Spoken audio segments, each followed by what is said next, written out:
saya fikir apa pun istilah yang kita gunakan, itulah sifat Singapura. Dan that is for me a grudging admiration, yang mereka ada kemampuan dan kesepaduan dalam gerakan mereka untuk pastikan mereka buat yang terbaik untuk negeri mereka, tempat mereka. Dan saya harap dalam apa-apa deal, because we said about deal making dan pragmatic deal making, Malaysia juga mempunyai kepakaran.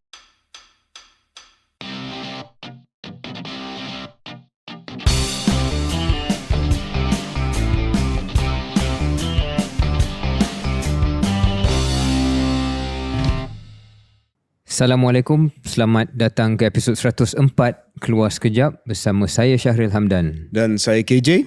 Kita rakam sedikit lewat daripada jadual asal KJ. KJ sampai studio sedikit lewat, datang dari mana tu? Saya baru tiba daripada Rembau. Okey, balik kawasan lama. Dah lama juga tak balik Rembau. Ya. Cuma berduka cita pada hari ini. Saya balik untuk memberi penghormatan terakhir kepada undang luak Rembau, Datuk Muhammad Sharif Osman, yang telah meninggal dunia hari ini, kembali ke rahmatullah hari ini. Beliau telah pun menjadi undang luak Rembau lama dan sangat-sangat menyokong saya sewaktu saya menjadi ahli parlimen Rembau selama 3 penggal. Dulu saya tak pernah cakap, Syaril, tapi saya rasa sebab Datuk Undang pun dah tak ada, saya boleh kongsi sedikit lah pengalaman. Waktu saya nak bertanding buat kali pertama pada tahun 2008 di Parlimen Rembau, saya masih lagi ingat saya menghadap beliau di Balai Undang Rembau dan saya memperkenalkan diri dan kata saya nak bertanding bagi pihak Parti UMNO dan Barisan Nasional. Dan tanpa saya tanya, dia sendiri cakap bahawa dia adalah seorang bekas pemimpin UMNO di peringkat cawangan. Oh. Ya, okay. Dan dia kata walaupun bila dah diangkat untuk menjadi undang Rembau, dia tak boleh memihak dari segi politik. Yeah. Dia kata faham-faham lah, saya tahulah siapa yang saya sokong. And apa yang paling touching sekali, Syaril, dia memberi sumbangan kepada kempen saya. Saya tak pernah kongsi. 3 kali. I see. 3 kali saya bertanding, dia panggil untuk menghadap dan dia bagi personal contribution. I was very touched. Dia tak pernah terlibat dalam politik, tak pernah tunjuk dia sokong siapa-siapa pun.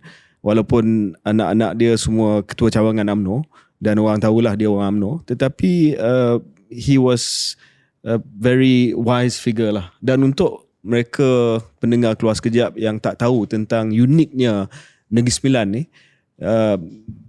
saya pergi memberi penghormatan terakhir tadi bukan hanya kerana saya kenal beliau, tetapi bagi kami di Rembau, that is our chief lah. That is our undang ni. Saya tak tahu macam mana nak dia tak ada explain. Feudal chief, your chief, you know, your chieftain. Right. Sebab di Negeri Sembilan ni, raja di Negeri Sembilan, Syaril, bermaksud yang di-Pertuan Besar bersama dengan 4 undang. Ya. Undang Johor, undang Jelebu, undang Sungai Ujong dan undang Rembau. Jadi no other states dia punya chieftain ataupun orang besar disebut dalam Perlembagaan Persekutuan apart from undang yang 4 di Rembau. So sistem yang sangat-sangat istimewa sebab pada abad ke-18 kita melihat bagaimana undang yang 4 ni terpaksa panggil seorang putera daripada Minangkabau untuk datang ke Negeri Sembilan untuk dijadikan sebagai Yang Tuan Besar. Dan satu lagi adalah berkenaan dengan Rembau ni, Syaril. The interesting fact about Rembau, nak jadi undang Rembau ni kena datang daripada salah satu daripada 2 suku lah. Sama ada Binduada Lela Maharaja. Kalau datang daripada Binduada Lela Maharaja waris Jakun, maka dia akan dipanggil sebagai Datuk Maharaja Lela. This guy was from Datuk Maharaja. I'm from that suku. Walaupun not anymore sebab my mother is from Kedah, not from Negeri Sembilan. Jadi saya tak keluar lah, terkeluar daripada perut tu.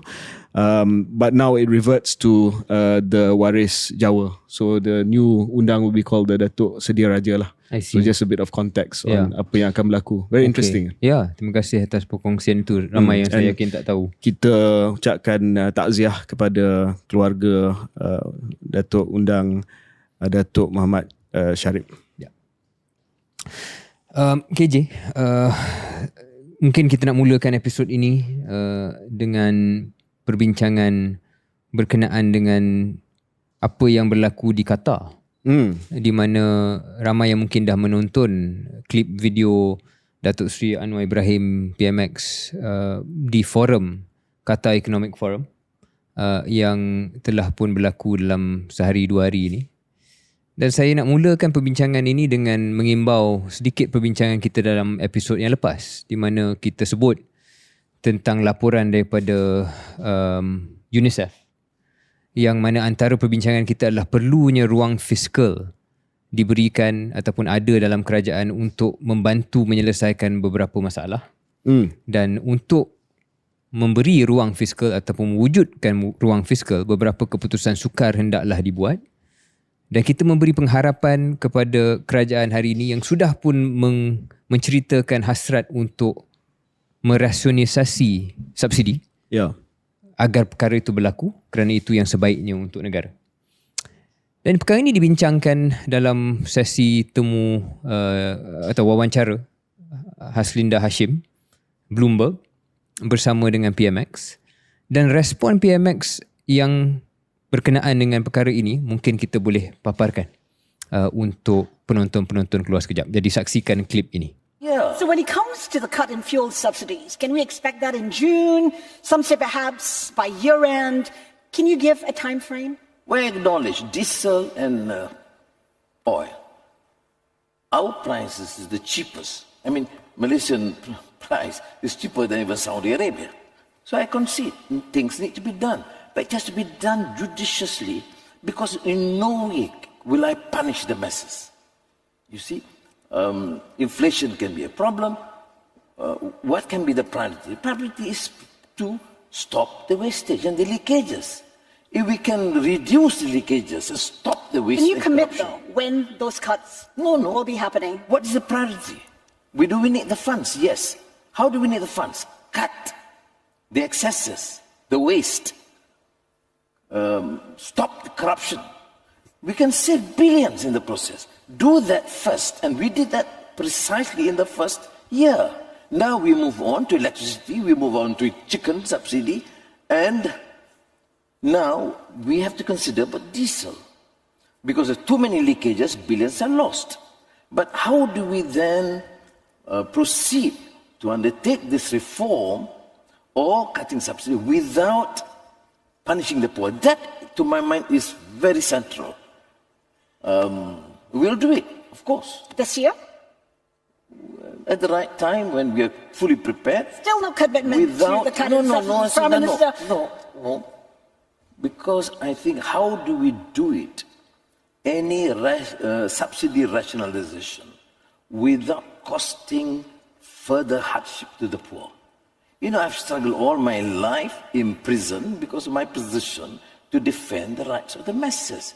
I don't want this because we have inherited such debt and endemic corruption and then punish the poor. So elites and the liberal forces must understand, do we need to cut subsidies? Yes. Which sort of subsidies? Electricity subsidies, as I mentioned, benefiting the very rich. You have a Rolls Royce, you get a subsidy. But you're using simple, cheap motorcycles. Why do you cut subsidies for them? So it's how we implement it judiciously without punishing the poor. Yes, we'll do it in our time. I've been finance minister for a long time. You always have this, keep this secret to the last. KJ, saya melihat respon selama seminit 2 minit itu, dan saya rasa sedikit kecewa bahawa tidak ada satu penegasan yang tuntas oleh PMX mengatakan inilah perancangan saya dan pentadbiran saya untuk memastikan ada langkah ini untuk kita gunakan saving tersebut kepada perkara yang lebih produktif. Apa pandangan KJ? Adakah KJ sependapat bahawa itulah forum yang baik untuk bagi tahu timeline?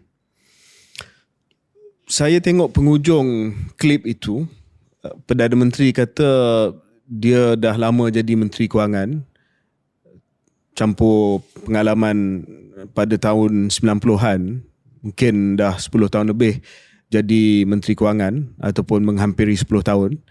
Dan beliau kata mengikut pengalaman sebagai Menteri Kewangan ni ada perkara yang kena simpan sehingga saat terakhir lah. Right. Lebih kurang macam tu lah dia punya klip tadi kan. Tapi bagi saya ada perkara yang kita kena hantar isyarat awal. Mungkin benda yang kita nak simpan sebagai kejutan ni lebih kepada keputusan politik. Contohnya bila nak bubarkan parlimen dan sebagainya. Tetapi bila ia menyentuh soal pengurusan ekonomi, ia menyentuh soal kesan kepada ekonomi rakyat, ia menyentuh kepada unjuran pendapatan kerajaan untuk beberapa tahun akan datang dengan sistem pengurusan fiskal, yang mana isyarat itu perlu dihantar bukan hanya kepada rakyat tetapi juga kepada peniaga-peniaga dan juga kepada pelabur-pelabur asing dan juga pelabur tempatan. Sepatutnya dia tidak mengambil sikap yang cagey, yang simpan sebagai rahsia. Sedangkan semua indication telah pun menunjukkan bahawa benda ni akan berlangsung tidak lama lagi nanti. Kalau tidak, kenapa Menteri Ekonomi Saudara Rafizi Ramli bertungkus lumus buat sistem padu? Kenapa mereka buat isyarat ataupun signaling kepada pasaran berkenaan dengan diesel sebagai permulaan dia dan selepas itu petrol pada tahun ini juga? Maknanya kerajaan telah memberi isyarat bahawa dari segi sequencing dia, urutan dia dah jelas. Dia akan mula dengan diesel dan dia akan pergi kepada petrol. Kedua-dua penstrukturan subsidi diesel dan petrol ini akan menjimatkan kerajaan dikatakan sebanyak 30 bilion ringgit pada tahun ini. Itu jumlah yang besar. Jadi isyarat awal dah diberi. Dan yang kedua, Rafizi pun dah mengalami kritikan daripada ramai pihak apabila roll out ataupun melaksanakan sistem padu, pendaftaran padu. And then at the end of the day, bila disoal berkenaan dengan isu ini, PM kata tidak memberi jawapan yang jelas. Masih lagi jawapan yang samar. Of course, kita tidak mempertikaikan komitmen Yang Amat Berhormat Perdana Menteri kepada rakyat. Dan apa yang dia cakap tu memang on point lah. Anwar Ibrahim sentiasa disebut sebagai seorang yang mementingkan soal kebajikan rakyat, membasmi kemiskinan. Ini brand yang telah pun dihasilkan melalui kerjaya politik beliau.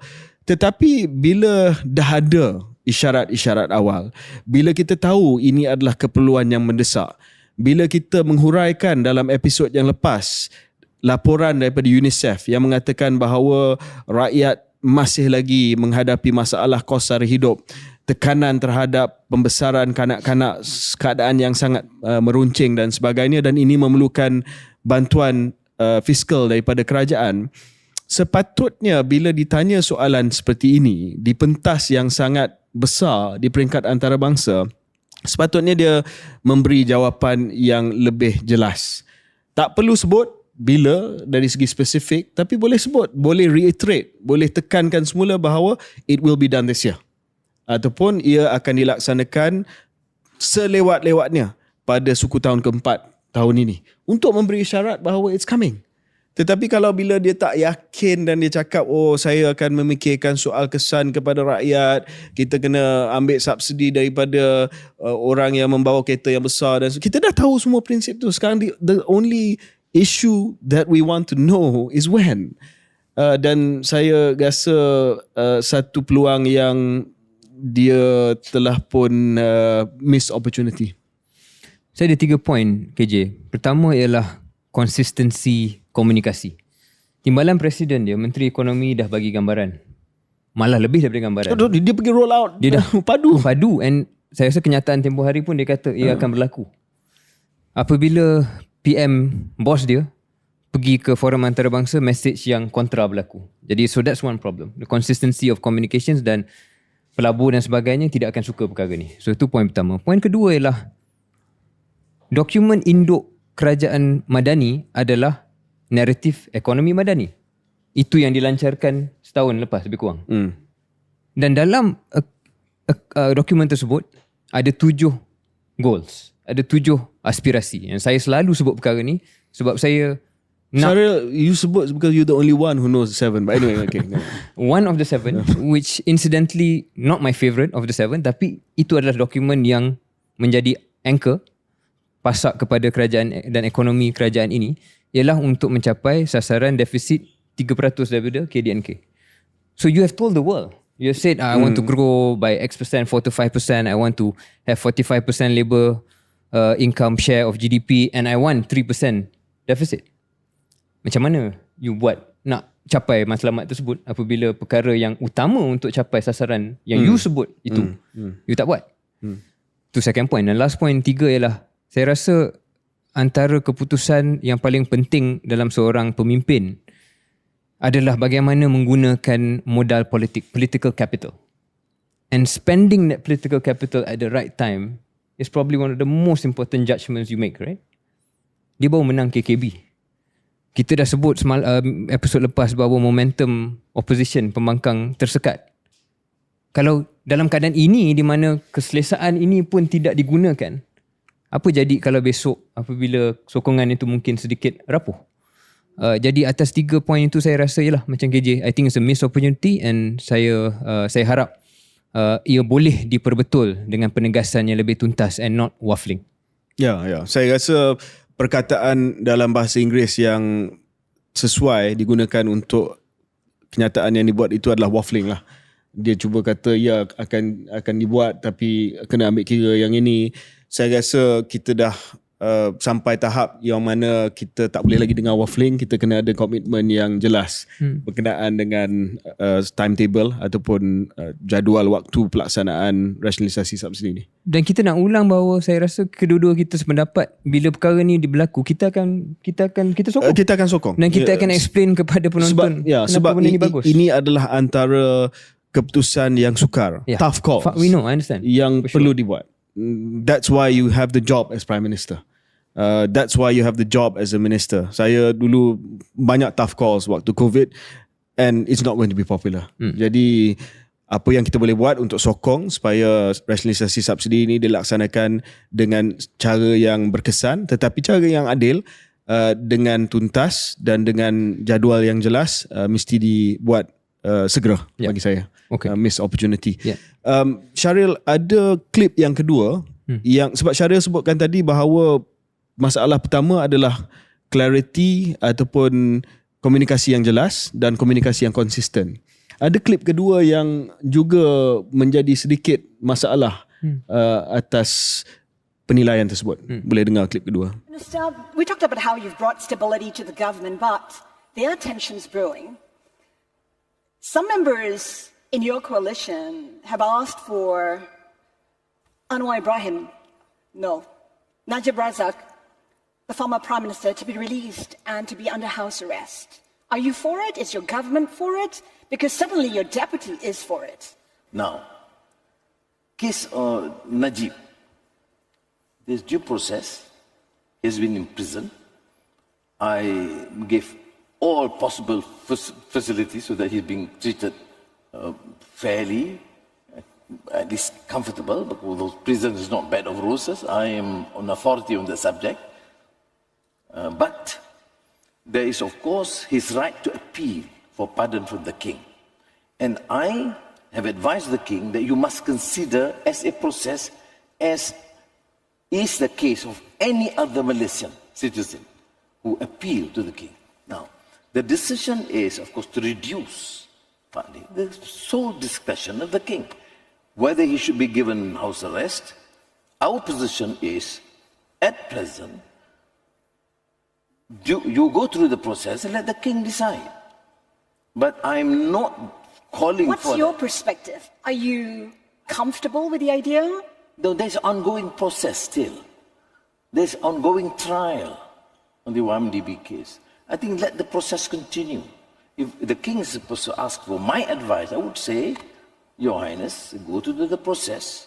But the Constitution provides for the king to finally decide. And I think as Prime Minister, I shouldn't supersede the king. Okey Syaril, dalam klip ini soalan berkenaan dengan usaha daripada pihak Datuk Seri Najib untuk mendapat satu kebenaran bagi menjalani hukuman tahanan di rumah dan tidak lagi di penjara Kajang. Kita melihat di sini bagaimana Perdana Menteri cuba menjawab dengan menghormati peranan Yang di-Pertuan Agong, walaupun dia sebut His Royal Highness, actually His Majesty the King. Tetapi pada masa yang sama juga cuba menunjukkan bahawa dia pun ada, walaupun keputusan mutlak His Majesty the King, tetapi juga Perdana Menteri ada juga peranan untuk advise His Majesty the King supaya bayangan diberi, biarlah kes yang sedia ada di mahkamah itu due process, apa yang disebut oleh PMX, due process itu lalu dulu, selesai dulu, barulah boleh menggunakan budi bicara Yang di-Pertuan Agong sama ada nak beri tahanan di rumah ke tidak. So sekali lagi clarity, kalau dulu dia tai chi habis dan mengatakan bahawa yalah, benda ni tak ada kena-mengena langsung dengan Perdana Menteri ataupun dengan kerajaan, tapi sekarang ni dah masuk kata ya, walaupun budi bicara dan juga kuasa mutlak Yang di-Pertuan Agong, tapi sebagai Perdana Menteri saya akan menasihati begini. Mungkin ada benda yang berlaku di sebalik di belakang tabir yang kita tak tahu, Syaril. Tekanan mungkin daripada UMNO ke apa ke, saya tak pasti. Tetapi saya nampak bahawa position PM pun dah mula berubah sikit. Dah mula terbuka kepada perkara ni. Saya tak pasti, Syaril, pandangan Syaril. Bacaan saya mungkin sedikit berbeza KJ. Cara dia cakap tu, 2 poin yang saya tertarik. PMX kata selesaikan 1MDB dulu. Trial 1MDB before boleh buat house arrest. Jadi saya tak rasa itu posisi yang akan digemari oleh UMNO ataupun Datuk Seri Najib. Daripada dulu tak pernah consider house arrest. That's my point. Dulu dia tak pernah consider house arrest. Oh, dulu dia silent. Dulu dia silent dan dia tai chi. Dia silent, tapi ada satu kenyataan, ucapan dia buat masa Kongres PKR yang gambaran daripada kenyataan ucapan tersebut saya nampak adalah lebih kepada tidak setuju, sebab dia kata kalau keputusan dibuat di luar mesyuarat, maksud luar mesyuarat lembaga pengampunan, dia kata tak sah. More or less dia cakap macam tu. So dinampak kat situ bahawa dia tapi bukankah yang ini setuju. pun konsisten, kerana maksudnya ialah jangan pakai keputusan Yang di-Pertuan Agong sebelum ini. Tapi kita kena baca juga dengan apa yang kita dengar berlaku dalam lembaga pengampunan, iaitu Menteri Wilayah Persekutuan, menteri yang datang daripada parti PMX, Datuk Seri Dr. Zaliha, telah pun tidak setuju dengan apa saja pengampunan. So kita baca kat situ bahawa itu pendirian parti dia. Tetapi now dah terbuka sedikit. That's where I'm coming from. So yeah, I think bacaan KJ he's softening sikit. Bacaan saya looks like lebih kepada still no. And sebab 1MDB punya trial ni lama lagi kot untuk selesai everything. Jadi jika ia berterusan. Ya, jika ia berterusan. So saya rasa dia bergantung pada kanta apa yang kita pakai. It looks to me like dia masih mengekalkan more no than yes, tapi basically saya nampak dia dah buka ruang untuk perkara ini dipertimbangkan, dan juga walaupun dia sentiasa menyatakan bahawa ini adalah prerogatif Yang di-Pertuan Agong, tetapi dia dah mula insert diri dia. Perdana Menteri boleh menasihat, mungkin boleh dikonsider selepas 1MDB. So itu adalah bagi saya isyarat benda ni boleh jadi. Ya, dan poin KJ yang akhir tadi yang mungkin saya tak fikir awal sebelum kita bercakap tentang hal ni ialah andaian saya adalah proses penghakiman 1MDB itu akan berterusan. Apa yang KJ cuba hint lah, we never know. We never know. Whether Dan that yang reaches- latest kenyataan hari ni, hari Rabu, kita rakam hari Rabu, Kabinet Jemaah Menteri telah mengadakan mesyuarat hari ni, dan seperti biasalah, selepas mesyuarat Jemaah Menteri akan ada kenyataan daripada jurucakap kerajaan, Menteri Komunikasi Fahmi Fazil. Ditanya sama ada perkara ini dibincang di Kabinet berkenaan dengan isu Datuk Seri Najib ini. Dia kata tidak bincang, tetapi mungkin selepas Perdana Menteri pulang. Okay. Berbeza tu. Sebab sebelum ini langsung tak bincang. Right. Sebab ini soal agung, kuasa agung, Kabinet tak perlu bincang, tapi tiba-tiba nak bincang pula. So maybe I'm reading too much into it, I don't know. But anyway, boleh dikatakan bahawa ini adalah sesuatu yang bagi saya pendirian yang sudah pun mula lembut, mula berubah.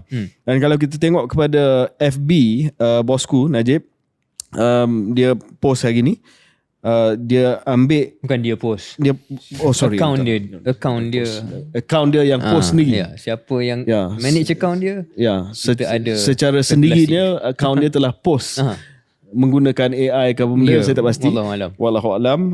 So di sini dia ambil keratan akhbar PMX berada di Qatar Economic Forum. Headline dia, pertimbang tahanan rumah ke atas Najib hanya selepas kes 1MDB selesai. Anwar. So Komen account tersebut apa? lepas tu dia Caption judge the post, sebelah tu adalah keputusan judicial review, rayuan Najib tidak didengari dan berlaku ketidakadilan besar buatnya. Hakim Abdul Rahman Sebli, iaitu Hakim Chief Judge the of dissenting Sabah judge. Sarawak, dissenting. So komen account Najib Razak, bukan Najib Razak, adakah Anwar sedar bahawa ketidakadilan besar sudah berlaku ke atas Najib seperti diputus Hakim Besar kedua paling kanan dalam Malaysia, dan dia sedang dipenjarakan hanya sebab hakim kata ianya bukan hak Najib untuk sedekahkan 42 juta ringgit daripada dana yang sudah pun dilulus dan dibayar untuk kerja sedekah. Sekiranya wujud titah yang di-Pertuan Agong untuk beri tahanan rumah kepada Najib, maka kerajaan patut patuhi dan dilaksanakan dengan segera. Di mana keadilannya? So, benda ni menarik, Syaril, sebab dalam konteks perubahan pendirian yang saya mengandaikan ni, sama ada betul ke tidak, tak pasti. Kalau inilah pendirian admin Najib, dan kita kena buat andaian bahawa kalau ini pendirian admin Najib, ini memang pendirian dia. Tak mungkin admin Najib dia pandai-pandai pergi post benda yang Najib sendiri tak setuju.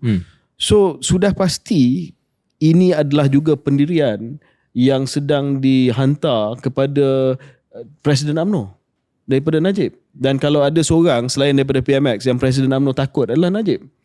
So saya rasa bahawa pendirian PMX yang sedang semakin soft, lembut kepada kemungkinan boleh memberi nasihat kepada Yang di-Pertuan Agong untuk berkenan kepada House attention, juga datang daripada ketidaksabaran Najib yang sedang marah Zahid, yang sedang pressure Anwar. Lebih kurang macam itulah cerita dia. Apa pandangan? Pandangan daripada teori KJ. Saya fikir saya rasa yang paling menarik bagi saya adalah sekurang-kurangnya PMX ada memberi gambaran pendirian dia. Sebab selama ni dia silent. Okay. So at least he's starting to say After 1MDB. after 1MDB. So bergantung, kita nak tengok gelas separuh penuh ke separuh kosong, bergantung daripada kantar, tapi at least dah ada air dalam gelas tu. Sebelum ni macam I don't know what his stand is. So at least now he's giving. But in typical Anwar fashion, depends on how you read it lah. You can read it this way or the other way. Ya, good. Menarik. So, kita akan break seketika dan kembali dengan segmen yang menarik. Tapi sebelum itu, saya cuma nak sebut bahawa PMX ada jadual yang padat sangat, Syaril. Dia bukan hanya di Doha. Saya difahamkan sekarang ini berada di Bishkek, di Tajikistan. Selepas ini ke Tashkent, Uzbekistan. Dan selepas itu ke Astana, Kazakhstan. Ya, saja nak tunjuk yang saya tahu capital cities of Central Asia. I wouldn't have done that well. Kita pernah jenaka. Ada satu metrik yang dilihat oleh beberapa penganalisa, return on overseas trip. Yeah. Yeah. Yeah. So we wait to see what the returns are. Tapi dalam segmen yang terakhir nanti kita akan bincang soal geopolitik dan sangat menarik PM telah memilih untuk pergi ke Central Asia. Okay?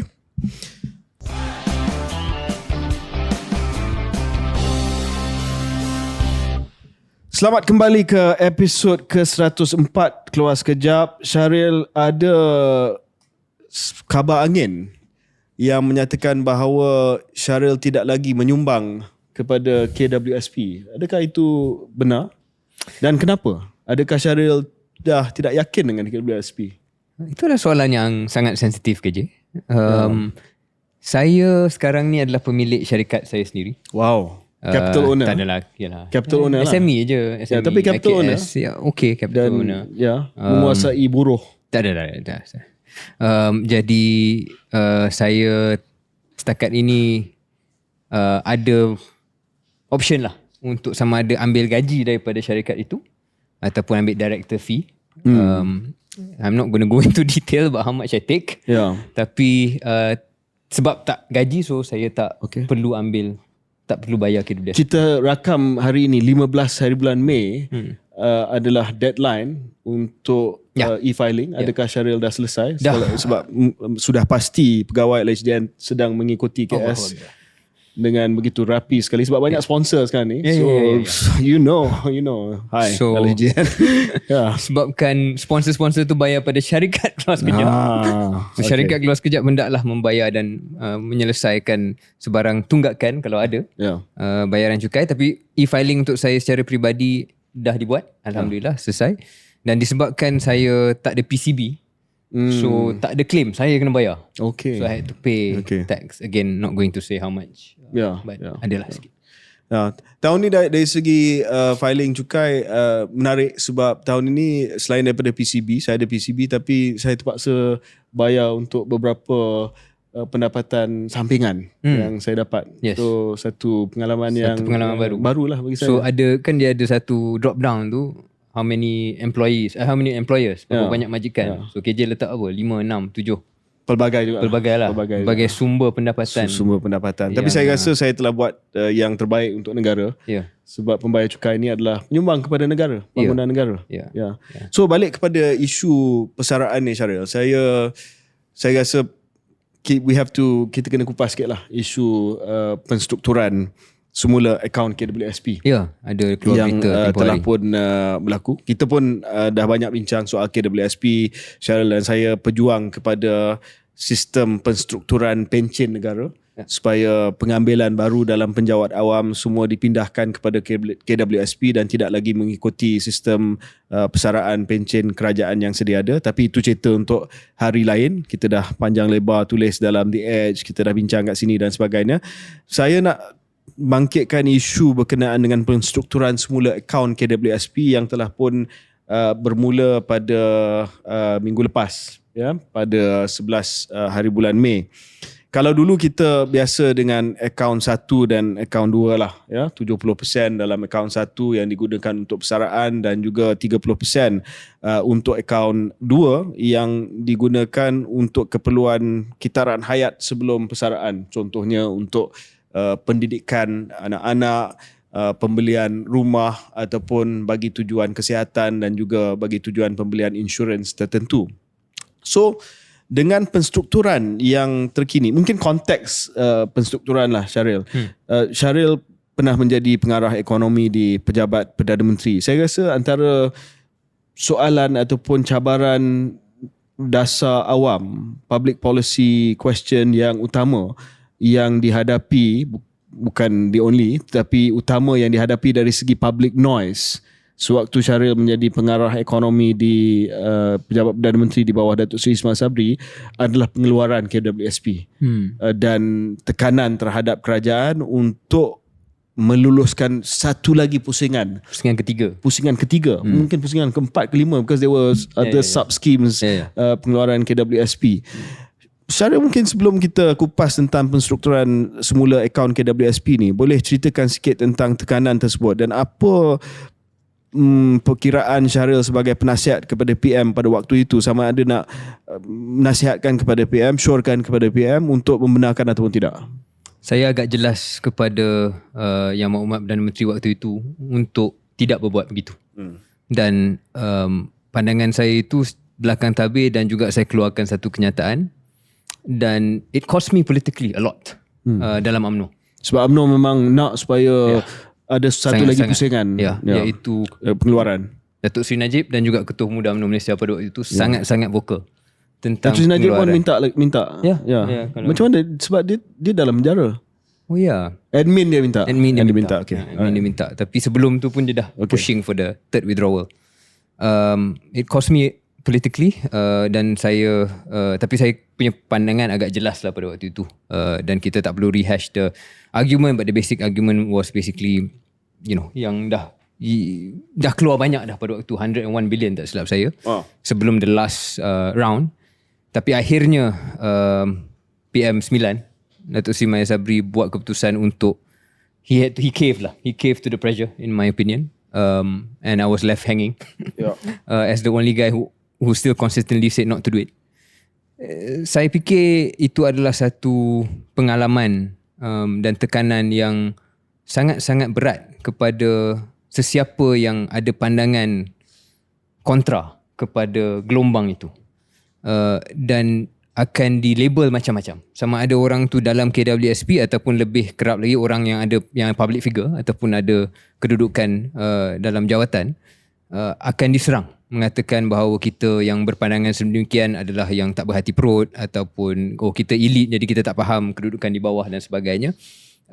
Tapi pada ketika itu saya merasakan lebih baik untuk mencari jalan lain. Tapi apa yang telah berlaku bila kita tengok secara objektif, sudah ada satu pembudayaan dan satu persoalan pertikaian mungkin. Apakah peranan KWSP dalam membantu kedudukan kewangan hari ini? Kerana sebelum iSINA, iCitra, whatever sebelum, anggapannya adalah ini adalah akaun persaraan dengan sedikit flexibility diberikan untuk akaun dua kan, akaun haji, untuk pendidikan, komputer dan sebagainya lah. Understood. Tapi primarily pengeluaran itu hanya untuk sebab-sebab dan faktor-faktor khusus. Bila COVID datang, saya rasa kita semua setuju, first round especially, kita perlukan sedikit. Itu once in a generation lah. Once in a generation. But now, once in a lifetime. But now I think the debate has shifted. Whatever kita fikir sebelum ni, the debate has shifted kepada satu perkiraan mungkin even institusi seperti KWSP perlu memberikan sedikit keanjalan kepada pencarum-pencarum untuk membantu kedudukan kewangan semasa, bukan hanya untuk waktu persaraan. Dan saya rasa mungkin atas konteks itu akaun 3 ni, yang kita sebut akaun 3 ni telah pun diwujudkan oleh KWSP. Ya, bila saya membesar, saya selalu menganggap KWSP ni sebagai duit untuk hari tua lah.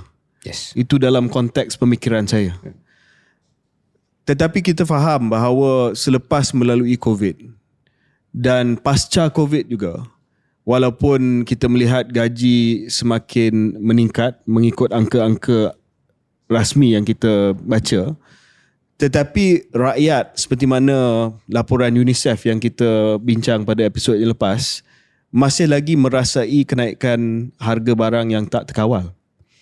Dan walaupun keadaan ekonomi semakin pulih, tetapi dari segi the real people's economy, bukan hanya di Malaysia tetapi di seluruh dunia, masih lagi mengalami satu keadaan yang sangat susah dan dihimpit dengan keadaan sara hidup yang tak terkawal ataupun tidak sangat terkawal. Jadi dalam senario tersebut, institusi yang satu ketika dahulu kita lihat sebagai tempat yang kita simpan duit kita untuk hari tua, mestilah juga macam cara kata tadi, anjal, fleksibel dan berubah dengan tekanan dan juga cabaran semasa.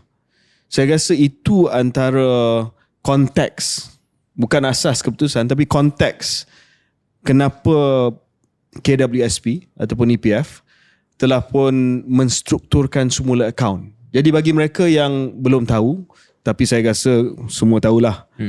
Akaun kita di KWSP dulu akaun 1, akaun 2 seperti mana yang saya sebut, tetapi sekarang ini sudah pun dibahagikan dan tak guna nombor lagi.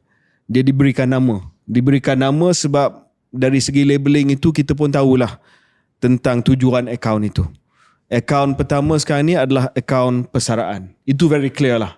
Akaun persaraan ini adalah duit untuk hari tua that you cannot touch. Ya. Akaun kedua dijenamakan semula sebagai akaun sejahtera. Dan syarat-syarat akaun 2 masih lagi lebih kurang kekal untuk penggunaan akaun sejahtera ni. Ini boleh dikatakan sebagai perbelanjaan dan pengurusan kewangan untuk jangka masa sederhana. Kalau akaun persaraan untuk long term, jangka masa panjang ni, jangka masa sederhana, pendidikan anak, nak pergi haji, macam kita sebutkan tadilah, ataupun bagi tujuan kesihatan, nak beli rumah, big purchase item untuk medium term dalam hidup kita. Tetapi yang paling menarik sekali, Syaril, adalah pengenalan akaun yang baru. Dulu sebelum dijenamakan dengan label yang muktamad, disebut sebagai akaun ketiga, tapi diberikan nama akaun fleksibel.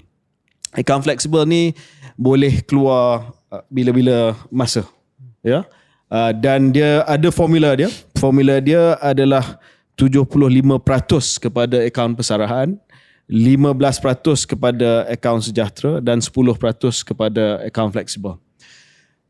Apa pandangan Syaril berkenaan dengan nisbah yang ditetapkan oleh KWSP? Sebab sebelum ini akaun satu 70%, 70%. Akaun kedua 30%. Sekarang ni KWSP dia ambil 5% lagi untuk akaun persaraan, tetapi timbal balas dia adalah dia bagi 10% dalam akaun fleksibel. Maknanya dia tak akan tanyalah, you keluarkan duit ini untuk tujuan apa. Kalau akaun 2 dulu, dia kena ada syarat-syarat dia. Beli rumah, pergi haji dan sebagainya. Yang ini boleh digunakan untuk apa-apa saja. So, apa pandangan Syaril? Adakah ini langkah KWSP untuk menyusun nisbah supaya pertama, kedudukan ahli KWSP untuk hari tua dijamin ataupun pada keadaan yang lebih baik. Dulu 70%, ni 75%. Dan yang kedua juga menepati keperluan hari ini. Sebab kalau hari ini kita tak happy, kita tak akan fikir soal hari tua. Kita kena happy hari ini juga. So adakah ini pendekatan yang genius daripada KWSP, serampang dua mata? Pertama, saya fikir KWSP boleh menyumbang kepada masalah hari ini, dan di samping kekal dengan prioriti utama masalah atau cabaran hari esok. Menyumbang ke selesaikan masalah menyumbang, ini? Menyumbang. Oh, okey. Dia tidak boleh, kita tak boleh bebankan KWSP dengan suruh KWSP selesaikan masalah ini. So itu prinsip saya rasa yang kita boleh setuju. Pada masa yang sama, saya rasa ini langkah yang bijaksana oleh KWSP. Kerana macam KJ sebutkan tadi, dia ambil tambahan 5% daripada akaun 2 untuk diletakkan pada akaun persaraan. So akaun sejahtera, iaitu akaun 2 yang lama. Kalau dulu 30%, sekarang ni 5% akan pergi ke akaun persaraan. Kalau dia buat itu saja, saya ingat orang mungkin marah. Dia kata, dah lah, tak fleksibel. Lepas tu yang akaun 2 pun saya dah tak boleh, dah kurang lah apa yang saya boleh keluarkan awal untuk haji, untuk pendidikan dan sebagainya. Tapi apa yang KWSP bijak, saya fikir adalah dia ambil 5 tapi dia bagi 10. Dia ambil 1, dia bagi 2 lah basically. Double. Apa yang dia ambil daripada akaun fleksibel itu untuk diletakkan pada persaraan 5%, dia bagi 10% kepada akaun fleksibel. Ya. Tapi akaun sejahtera tu turun kepada 15 So akaun sejahtera tu daripada 30 ke 15. So saya rasa unjuran KWSP barangkali ialah ini adalah yang terbaik kerana mereka dapat mencapai sasaran utama prioriti, iaitu cabaran hari esok, dengan menambah jumlah akaun persaraan itu yang boleh digandakan dengan dividen 5% setiap tahun dan sebagainya, boleh mencapai sasaran mereka untuk pastikan hari ini daripada penyumbang aktif KWSP yang hanya 30% yang mencapai basic savings needs, sasaran simpanan yang minimum lah, paling minimum mungkin 1,000 satu bulan, daripada 30% dengan penambahan 5% ini pada hari ini boleh mencapai 60%. So dia double the minimum basic savings need of the active contributor. So saya fikir itu matlamat utama yang mereka capai. Pada masa yang sama, memberikan keanjalan kepada mereka menggunakan account fleksibel ni. At the same time, the third point ialah, sebab macam kita sebut tadi, sebenarnya account 2 sebelum ni 30%. So bila dia ambil 10% kepada account 3, mungkinlah unjuran KWSP lah in the end sama je, lebih kurang. Sebab ramai orang yang bila mencapai umur 50 ataupun 54 tahun sebelum boleh keluarkan semua, mereka dah kosongkan pun akaun 2 ni, ataupun banyak daripada akaun 2 ni yang dah withdraw pun. So dari segi kebijaksanaan KWSP ialah mungkin pada mereka the effect is about the same, but you give choice, you bagi pilihan kepada pencarum untuk decide. Sekarang ni tak perlu saya kena justify saya nak pergi haji, tak perlu saya kena justify ni untuk pendidikan anak saya ataupun pendidikan saya. Sekarang ni sekurang-kurangnya ada 10% that I can use whatever I want to use. Syaril, salah satu sebab akaun 2 selama ini dia seolah-olah di ring fence hanya untuk perbelanjaan tertentu saja adalah untuk memastikan bahawa pengeluaran daripada akaun KWSP ni tidak digunakan sewenang-wenangnya. Sebab itu dia hanya perkara-perkara yang kerajaan dan juga KWSP rasa adalah keperluan jangka masa sederhana yang perlu dibantu. Sebab itu pendidikan anak-anak, haji, ini big ticket items. Adakah Syaril tak risau dengan pengurangan akaun kedua, iaitu akaun sejahtera? Akaun yang boleh keluar awal lah kita. Akaun yang boleh keluar awal, jumlah yang boleh keluar awal kepada satu akaun yang boleh dikeluarkan bila-bila masa. Orang akan menjadi lebih boros untuk belanja benda-benda yang tak ada kaitan dengan apa yang selama ini dirasai sebagai perbelanjaan yang bertanggungjawab, seperti rumah, seperti haji, seperti insurans, dan sekarang ini boleh belanja untuk apa-apa saja. Ataupun adakah ini usaha daripada KWSP untuk memperkasakan ahli dia, pekerja, untuk membuat keputusan. Jadi dia tak nak dilihat sebagai sebuah institusi yang menjadi macam terlalu nanny state lah, nanny institution, dan dia lebih percaya kepada pencarum dia untuk membuat keputusan yang sensible. Saya rasa yang kedua KJ. Dan dalam konteks itu saya sokong apa yang KWSP buat. Kerana ada banyak kajian psikologi dan juga kajian sosiologi yang menunjukkan bahawa sebenarnya bukan tempat sesebuah pemerintah ataupun kerajaan ataupun institusi untuk ajar orang ataupun menetapkan untuk orang apa yang dia boleh belanja. Sama juga kita pernah dengar debat yang serupa tentang BRIM. Cash transfer.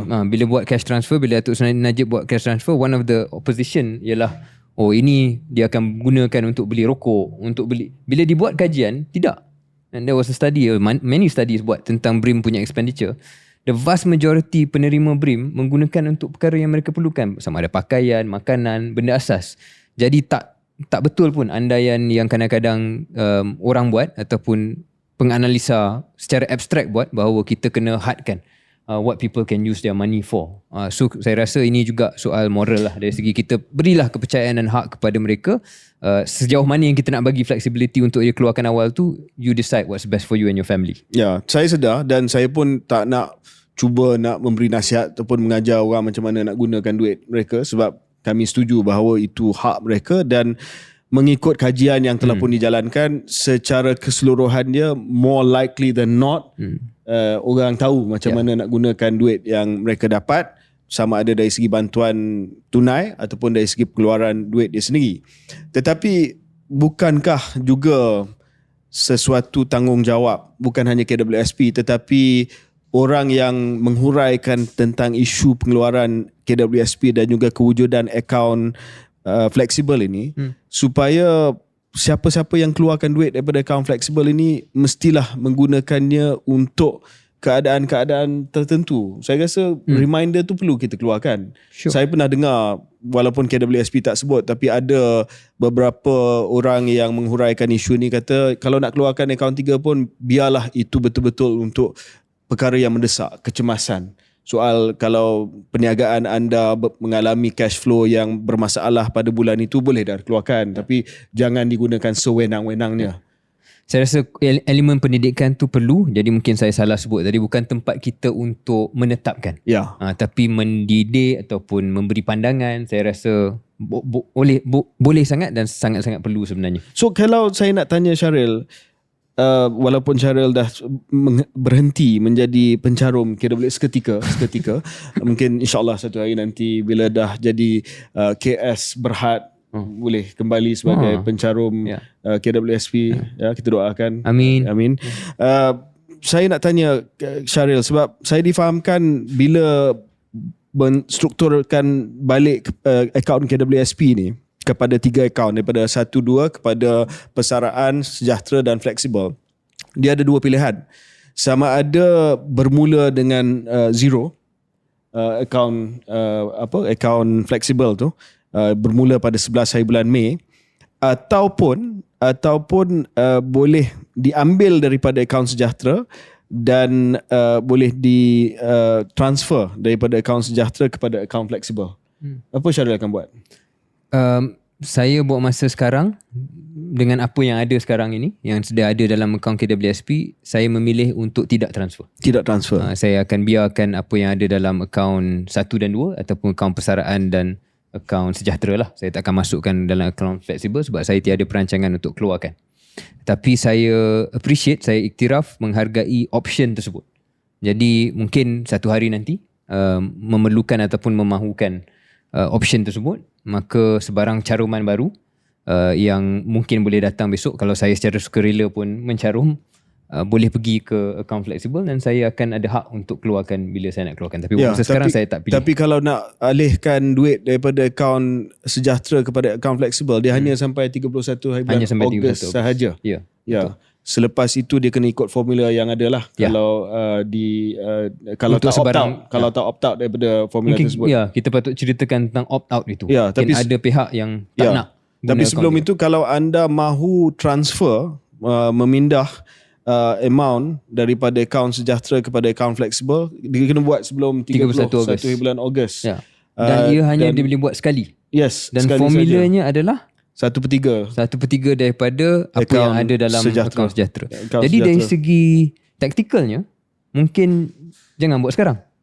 Kita buat pada ujung last minute Malaysia style. Your account sejahtera akan tambah. So 1/3 of what in August is more than 1/3 of here now. Yeah. Basic mathematics guys. Come on lah kan. Come on lah. So mungkin kuliah KWSP sekejap. kita kena buat tu. Okay. Mungkin KWSP pun dah ready dengan kebarangkalian itu, orang akan wait for the last moment. Tapi saya dah fahamkan KWSP dah mula dibanjiri dengan permintaan untuk alih. Yeah. Saya rasa mengikut sumber yang dipercayai, dah ada 2 juta permintaan untuk transfer duit daripada akaun sejahtera kepada akaun fleksibel, dan kurang lebih 600,000 telah pun dilulus. I see. Dan jumlah yang dimaksudkan ini hampir 2 bilion ringgit Malaysia. Ya. Ya. So saya rasa KWSP pun dah sedia dari segi modelling mereka untuk pengeluaran one off yang agak besar lah, yang mungkin akan berlangsung. Tapi kalau anda nak transfer daripada akaun sejahtera ke akaun fleksibel, boleh dibuat melalui 3 kaedah, sama ada iAccount punya apps ataupun di cawangan KWSP, sama ada jumpa dengan pegawai KWSP di cawangan KWSP ataupun menggunakan self-serving kiosk. Nak cerita sikit tentang opt-out tu? Ya, opt-out tu adalah mungkin ada pihak yang tidak ada perancangan langsung untuk mengeluarkan simpanan KWSP daripada akaun jenis fleksibel. manusia apa ni yang tak nak keluarkan KWSP dalam akaun fleksibel? I mean, what kind of person is this? KWSP dah kata you boleh keluarkan 10%. Adakah manusia yang tak nak keluarkan 10%? Mereka manusia yang percaya dengan strategi pelaburan KWSP akan biar di KWSP. Ataupun manusia yang kaya macam Syaril lah. Tak, bukan. Ramai manusia yang lebih kaya daripada saya, termasuk yang sebelah saya ni, yang takkan perlu keluarkan pun daripada akaun fleksibel. Persoalannya adalah mungkin ada pihak yang tak mahu hantar langsung kepada akaun fleksibel. Mungkin dividen dia sama je. Mungkin kalau mereka risau bahawa dividen dia akan berubah pada satu ketika nanti. Itu setakat ini saya rasa KWSP menyebut dividen dia akan sama. Jadi allocation untuk pelaburan KWSP pun takkan terpengaruh dengan sama ada you letak akaun fleksibel ataupun tidak. So for whatever reason, mungkin KWSP pun nak bagi peluang kepada orang yang tak mahu gunakan akaun fleksibel tu untuk opt out. Macam boleh kata dekat KWSP, sembarang pencaruman baru selepas ni tak payah letak dalam akaun fleksibel, letak dalam akaun persaraan lebih banyak. So daripada 75%, mungkin dia kata 85% dalam akaun persaraan. Dan kita sanggup ambil risiko tersebut ataupun biar KWSP yang manage duit. Tapi Syaril, sekali lagi saya suka kepada penstrukturan ni sebab saya melihat ia dapat menjawab 2 soalan. dan mencapai 2 matlamat. Matlamat yang pertama sebab KWSP sewaktu pandemik telah mengalami satu siri pengeluaran yang sangat-sangat besar. Dan ramai yang risau tentang bukan hanya simpanan hari tua ahli KWSP tetapi duit di dalam KWSP itu sendiri yang perlu ditambah dan di-replenish. Dan dengan adanya peningkatan dari segi nisbah 70% ke 75% untuk akaun persaraan, long term investment KWSP itu dapat dijamin pertama. Dan yang kedua, bila ambil 5 tu dia bagi balik 10. Lebih kurang macam tu lah. Walaupun akaun sejahtera dia kurang tapi dia bagi balik 10. Orang ni bila dia hilang sesuatu, dia rasa lebih marah daripada bila dia dapat sesuatu. So kalau you nak bagi sesuatu kepada orang, dia mesti lebih daripada apa yang dia hilang. Kalau buat macam tu, dia rasa incentivized, dia rasa dia better off. I see. Kalau you ambil 5 daripada dia, you tak boleh bagi balik 5. Kalau you ambil 5 daripada dia, you kena bagi double, 10. bagi 10. Lebih kurang macam tu. Psikologi. Walaupun sebenarnya yang fleksibelnya dah turun daripada 30 ke 25. Itu tak sebut. Tak sebut. Sebab fleksibel tu ataupun yang boleh keluar awal. Akaun sejahtera, akaun 2 tu dia anggap sebagai benda yang tak confirm, yang datang dengan macam-macam syarat. Dan sebahagian besar dah keluar pun. Benda tu. So this is untuk smart structure. Very smart. Good play. Syaril, satu lagi benda berkenaan dengan opt-in ni. So kita nak jelaskan kepada pendengar dan penonton setia Keluar Sekejap, pencerahan daripada Syaril tadi sangat penting. Kalau kita tak buat apa-apa, kalau kita sebagai ahli KWSP tak buat apa-apa, selepas ini caruman kita kepada KWSP akan ikut nisbah 75-15-10.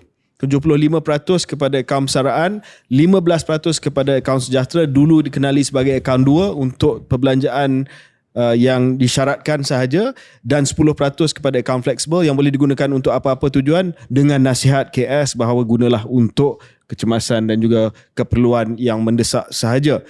Tetapi opt-out ni bagi orang yang tak nak duit itu pergi kepada akaun fleksibel sebab dia mungkin ada simpanan di tempat lain ataupun tidak ada keperluan untuk keluarkan duit daripada KWSP, kita boleh pilih untuk agihkan 10% itu sama ada 50-50 pergi kepada akaun persaraan dan 50% pergi kepada akaun sejahtera, ataupun kita boleh pilih untuk 10% itu masuk ke dalam akaun sejahtera saja ataupun akaun persaraan. So saya difahamkan option itu akan diberi kemudian.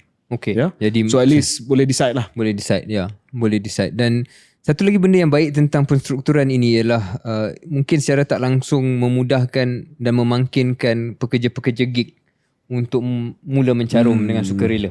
Sebab bila ada flexibility tu mungkin dia lebih ni lah. Kalau sebelum ni mungkin dia takut, atau bukan dia takut, dia rasa tak incentivise untuk mencarum disebabkan banyak yang akan lock dalam akaun yang tak boleh disentuh. Sekarang ni at least with the flexible account, dia boleh buat dia boleh fikir bahawa okay, saya carum untuk masa depan saya, pada masa yang sama boleh juga keluarkan. Ini kalau dalam sains tingkah laku, Syaril, dikenali sebagai present bias.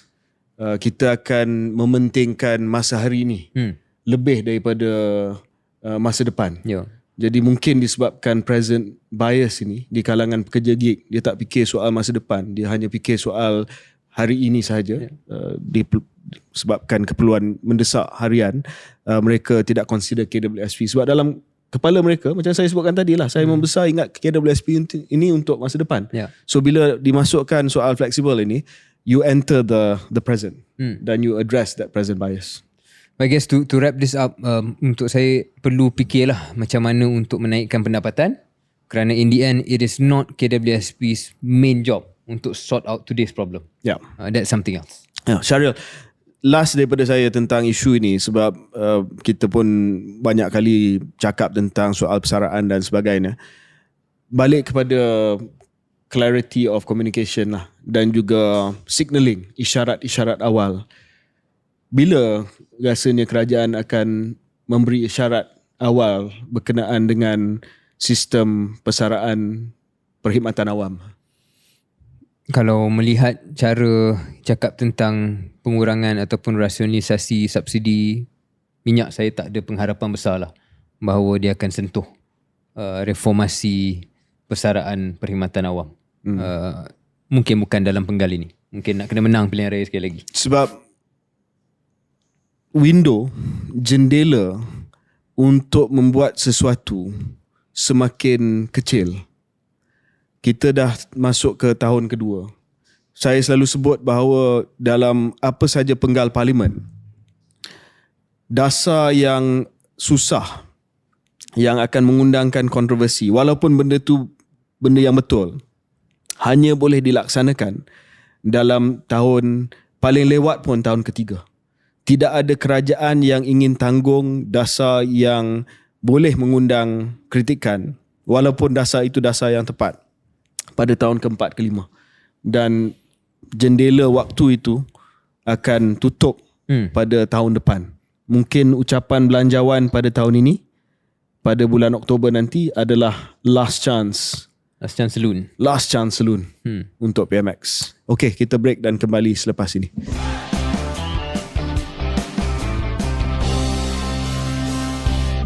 Selamat kembali ke episod ke 100 berapa cara? 104. Keluar sekejap. Kita dah selesai bincang sedikit sebanyak berkenaan dengan lawatan dan juga kenyataan PMX yang terkini. Kita dah bincang soal pengurusan wang simpanan untuk hari tua, terutamanya penstrukturan akaun-akaun KWSP. Saya nak beralih perbincangan Syaril seketika kepada perkembangan serantau ASEAN. Hari ini, 15 hari bulan Mei, adalah hari yang bersejarah di jiran selatan Malaysia. Jiran bagi saya, mungkin jiran yang paling penting lah. Dari segi hubungan ekonomi, dari segi hubungan komersial, dari segi hubungan people to people. Sebab kalau kita tengok sempadan kita yang lain, ya mungkin ada pentingnya, tetapi dari segi jumlah orang yang setiap hari pergi daripada Malaysia ke Singapura dan Singapura ke Malaysia jauh melebihi sempadan-sempadan kita yang lain dengan negara-negara lain.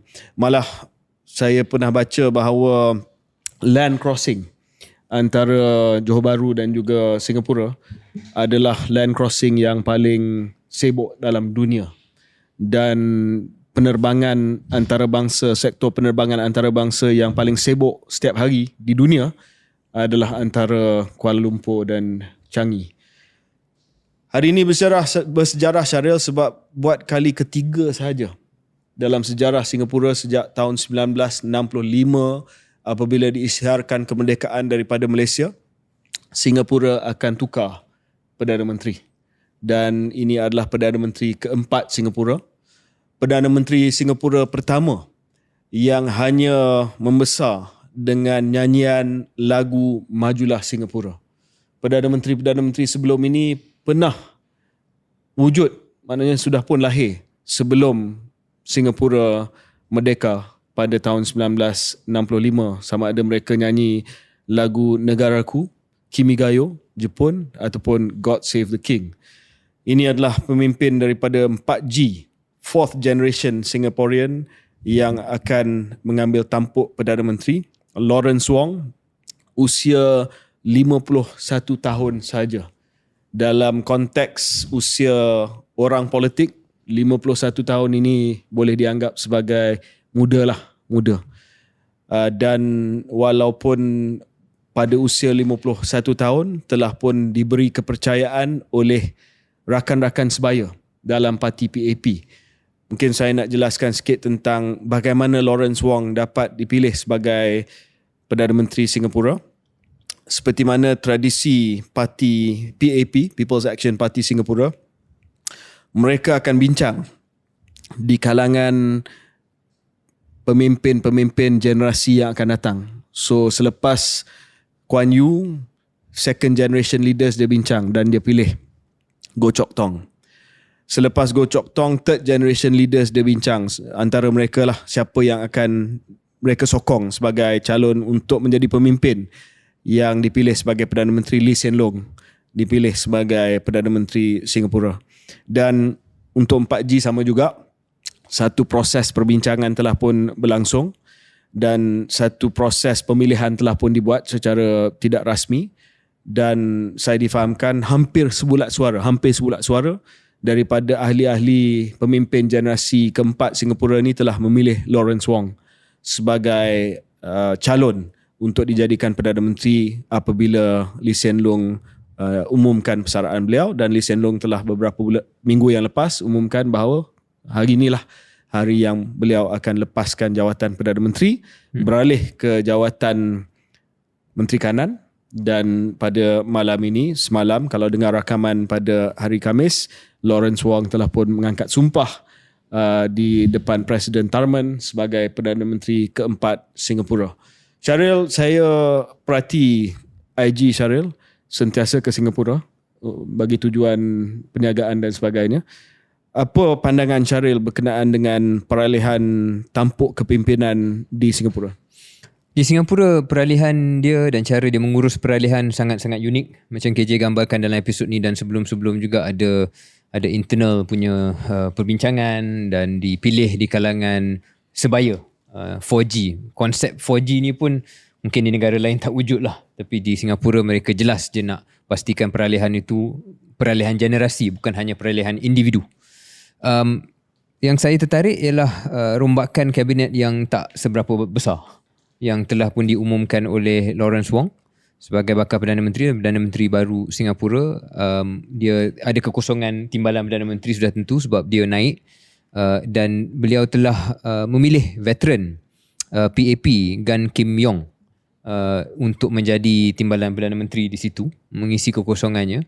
Dan mungkin ada yang lebih mahir dalam politik Singapura ni, ada yang mengandaikan mungkin dia akan cuba bawa juga pemimpin-pemimpin 4G yang lain, tetapi keputusannya tidak. Sama juga dalam portfolio-portfolio penting seperti defense, pertahanan dan juga luar. Sebab Singapura ni, Kementerian Luar dan Kementerian Pertahanan ni memanglah negara lain pun penting, tapi di Singapura especially important because of the relative size of Singapura kecil. Dan dua portfolio ni penting dan dia mengekalkan individu yang sama.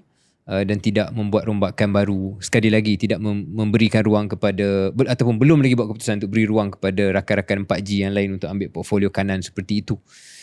Jadi nampak bahawa signal utama ialah untuk memastikan pasaran dan pemerhati melihat message continuity ataupun kesinambungan dan tidak sangat merombak ataupun mengubah apa-apa secara drastik. Barangkali dengan isyarat ini bermaksud dia akan masuk ke pilihan raya dengan message kesinambungan. Selepas habis pilihan raya baru kita akan nampak sebenar-benarnya what is a Lawrence Wong cabinet. So itu pemerhatian saya dan saya nak melihatlah keputusan pilihan raya dan apa yang dia akan buat selepas itu. Saya nasihatkan pendengar dan juga penonton keluar sekejap, jika podcast ini boleh didengari secara percuma, saya tak pasti sama ada memerlukan subscription ke tidak.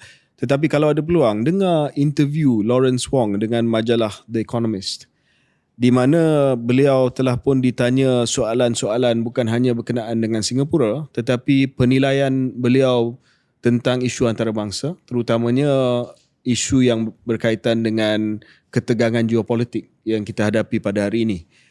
Di situ saya melihat bahawa kalau nak saya gunakan satu perkataan ni saya pilih bahasa Inggeris, sangat candid. Dia tidak memberi interview yang selamat, interview yang syarat dengan nota percakapan yang disediakan oleh pegawai, tetapi dia sangat candid berkenaan dengan berapa jauh China sebagai contoh boleh cuba tekan negara-negara di Asia Tenggara sebelum ada pushback terhadap China. What did he say basically? Saya akan dengar. Dia cakap bahawa China perlu tahu dan China tahu bahawa kalau China berterusan dan memainkan peranan seperti kuasa besar di negara ini tanpa mengambil kira pandangan dan juga pushback daripada negara Asia Tenggara, mereka akan mengalami pushback tersebut. So very interesting. Sebab biasanya kalau datang kepada isu China ni, pemimpin di rantau Asia Tenggara dia akan agak vanilla lah ataupun dia akan kata kita akan mengimbang antara satu sama lain, tapi dia menghantar isyarat bahawa jangan terlalu keras layanan terhadap negara-negara di sini. Walaupun dia masih lagi kata balance itu penting dan sebagainya, tapi saya rasa sangat candid apa yang cuba nak disampaikan berkenaan dengan China. So that was quite telling. Okay. Interview The Economist. dengan The Economist. Dan dia mempunyai satu analisa berkenaan dengan China yang sangat-sangat mendalam. Dia menceritakan bagaimana China sekarang ini mengalami structural change dari segi ekonomi dia, yang beralih daripada kebergantungan kepada sektor hartanah dan juga sektor pembinaan dan juga input cost yang rendah kepada sebuah ekonomi yang cuba membangkitkan advanced manufacturing dan sebagainya, dan dia cuba meletakkan Singapura dalam nexus perubahan struktural tersebut. So bila kita dengar benda tu, bukan saya nak compare lah, tetapi bila kita buat perbandingan antara pemimpin-pemimpin daripada negara lain, tak perlu sebut negara apa, kita rasa bahawa Lawrence Wong ini bukan hanya seorang teknokrat seperti mana pengalaman kerja dia, tetapi juga seseorang yang mengambil iktibar daripada style kepimpinan Lee Kuan Yew, di mana mereka ada the big picture dan memahami big picture tersebut dan nak letak Singapura di mana. Dan dia mengulangi characterization yang sama seperti Lee Kuan Yew, iaitu kami adalah sebuah pulau yang kecil di dalam dunia yang bahaya, dalam dunia yang penuh dengan ancaman. So that's always the starting point. Dan dia melukiskan satu big picture di mana big picture inilah yang akan mempengaruhi keputusan yang bakal dibuat oleh Lawrence Wong. Cuma apa yang saya nak bincang sikit, Syaril, adalah apa yang boleh kita expect daripada Lawrence Wong dari segi hubungan bilateral antara Malaysia dan Singapura. Saya melihat tempoh Lee Hsien Loong jadi Perdana Menteri sebagai tempoh di mana hubungan bilateral antara Malaysia dan Singapura ini telah pun melalui satu perbezaan yang besar dari segi intonasi dia. Dan maksud saya, mungkin zaman Goh Chok Tong dan peralihan Pak Lah sebelum Najib datang dengan Lee Hsien Loong, Pak Lah ada juga overlap dengan Lee Hsien Loong, tetapi itu adalah satu tempoh peralihan yang telah menurunkan suhu.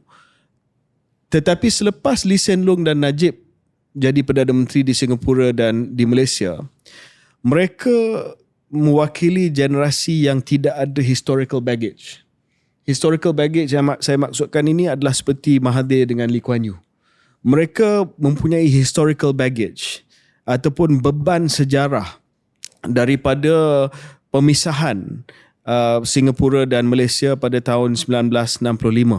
Segala event dan juga perkembangan yang telah pun menyumbang kepada pemisahan tersebut ataupun expulsion of Singapore from the Federation of Malaysia ataupun Federation of Malaysia, dan selalunya perbincangan bilateral itu datang dengan satu premis kepercayaan yang rendah, mistrust, tak berapa nak percaya sebab ada historical baggage dan ada paut lama yang masih menjadi luka yang belum dapat dipulihkan sepenuhnya. Bila datang Lee Hsien Loong dan Najib, saya nak bagi contoh yang konkret lah, sebab kalau tak saya cakap abstrak saja. Mereka pada tahun 2011 telah berjaya menyelesaikan satu masalah yang berpuluh tahun tak dapat selesai, iaitu masalah tanah kereta api tanah Melayu. Dulu dipanggil sebagai points of agreement, lama tak dapat selesaikan. So mereka, Najib dengan Lee Hsien Loong, sebab tak ada historical baggage dan mungkin pemimpin yang ada sedikit sifat teknokratik, nak cuba selesaikan dari segi transaction win-win, telah pun menghasilkan land swap deal yang akhirnya telah melihat beberapa bidang tanah, satu di Marina South, satu lagi di Ophir Rocho kalau tak silap saya, diberikan dan dibangunkan bersama antara Khazanah dan Temasek, dan juga satu lagi pembangunan yang dibuat di Iskandar kalau tak silap saya.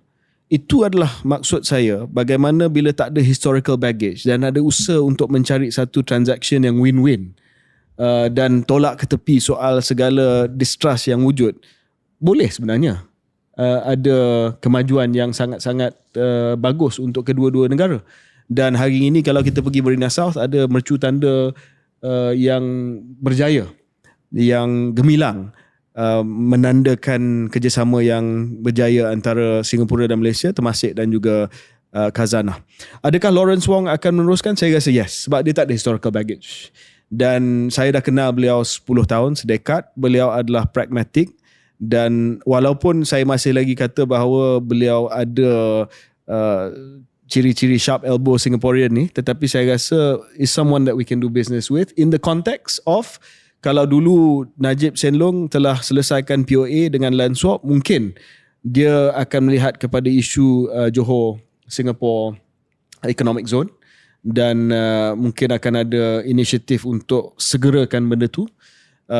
Kedua, mungkin akan ada lebih lagi satu perkembangan yang rancak Johor Economic Zone, sebab tahun 2026 akan selesai RTS dan akan ada banyak lagi movement dari segi Singaporean dan Malaysian datang ke Singapore, dan Singapore datang ke Malaysia. Dan itu boleh menjadi asas kepada penyelesaian kepada isu-isu yang lebih berat lagi. Sebab ada isu yang berat. Contoh apa isu berat? Isu berat sebagai contoh isu air, isu ruang udara, isu sempadan yang tidak diselesaikan susulan daripada keputusan ICJ berkenaan dengan Pulau Batu Putih. So bila dah dibina confidence melalui beberapa inisiatif, contoh di Johor Special Economic Zone dengan adanya RTS dan sebagainya, dan mungkin dengan adanya dihidupkan semula HSR, maka ia akan mendorong kepada satu penyelesaian kepada isu-isu yang lebih rumit. Saya pick up apa yang KJ sebut tadi, perkataan pragmatic. Kerana saya rasa daripada pengamatan saya di Singapura dan tentang kepimpinan Singapura dan sistem politik di Singapura pun, itulah istilah yang menggambarkan mereka. Mereka sangat-sangat pragmatic. Dan mungkin zaman yang positif antara Lee Hsien Loong dan juga Datuk Najib adalah disebabkan kedua-duanya juga pragmatic. Malah kalau kita bincang dengan kawan-kawan di Singapura yang bercakap off the record, mereka akan kata bahawa Najib was a deal maker, and they could do business with that, right? So itu yang mereka mahukan. Yeah. Sama ada in a good way lah. In a good way, right? So basically boleh bincang and can come to solutions rather than waffling ataupun cakap tentang benda-benda yang abstract, ideologi dan sebagainya. They want people that they can do business with dalam konteks bukan necessarily business kewangan, tapi can do deal with lah. Boleh settlekan. Boleh bawa bincang lah. Boleh bawa bincang, settle soal tanah dan sebagainya. Itu contoh yang diberikan. So kalau KJ mengatakan bahawa Lawrence Wong, dan KJ pun kenal beliau dalam sewaktu menjadi menteri belia dan selepas itu, boleh juga kita sifatkan sebagai seorang yang pragmatik. Soalannya, adakah dia ada partner di Malaysia yang juga mempunyai sifat tersebut? Dan kalau ada, maka banyak lagi perkara yang boleh dibuat, bermula dengan zon ekonomi khas Singapura dan Johor. Dan Singapura saya rasa juga sangat arif dengan kepelbagaian punca kuasa ataupun kepelbagaian paksi kuasa berkenaan dengan Malaysia, terutamanya berkenaan dengan Johor. You have to deal dengan Kerajaan Persekutuan di Putrajaya, kena deal dengan kerajaan negeri, kena deal dengan Yang di-Pertuan Agong dan juga Sultan Johor dan institusi raja di situ.